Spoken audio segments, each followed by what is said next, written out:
السلام عليكم ورحمة الله وبركاته، أهلا بيكم حبايبي، يا رب تكونوا بخير. إن شاء الله هنعمل مع بعض البليلة بطريقة سهلة وبسيطة، وبإذن الله الطريقة دي هتعجبكم زي ما انتم شايفين معايا.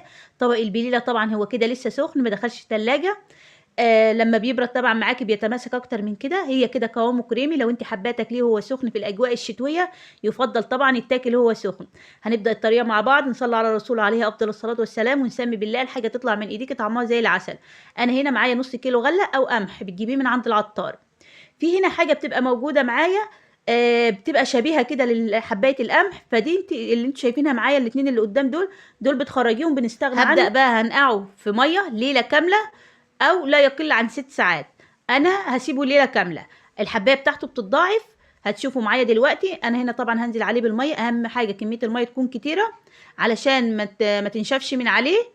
واللهم صل وسلم على سيدنا محمد. في الاجواء بقى الشتويه زي ما اتفقنا، تقدميه لاطفال